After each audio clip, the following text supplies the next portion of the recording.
Hello there, I'm Barbara Sarah in London. Here's a reminder of the top stories on Al Jazeera. Senegalese voters have been casting ballots in the country's presidential elections. Incumbent President Abdoulaye Wade is hoping to win a third term as president, despite there being a two-term limit in Senegal's constitution. 85-year-old Wade's decision to seek re-election has sparked riots and the deaths of 6 people in Senegal in recent weeks. Andrew Simmons is in the capital, Dakar.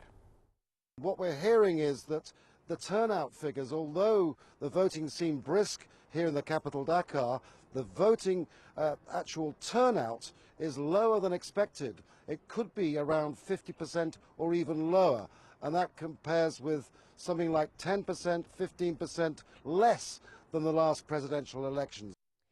The Syrian President Bashar al-Assad has voted in a referendum on the country's constitution.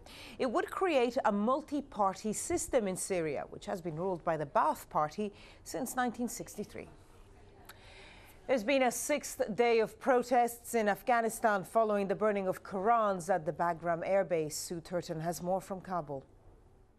There were more demonstrations in the north of the country on Sunday, thousands of people taking to the streets, and in particular in Kunduz province. Outside a US forward operating base, there was a demonstration. Amongst those in the crowd, we're told, were members of the Arbakai, the local police force. And the local police chief up there tells us that one of those officers threw a hand grenade into the forward operating base, injuring 7 US special forces. We hear that there was a retaliation with gunfire. 6 Afghans were injured and a policeman, and 1 Afghan was killed. Lots more on all the stories on our website, where you can also watch us online. The address, aljazeera.com. When you're there, just click on the Watch Now icon. Well, those were the headlines on Al Jazeera, and that's all from me, Barbara Sarah. Bye-bye.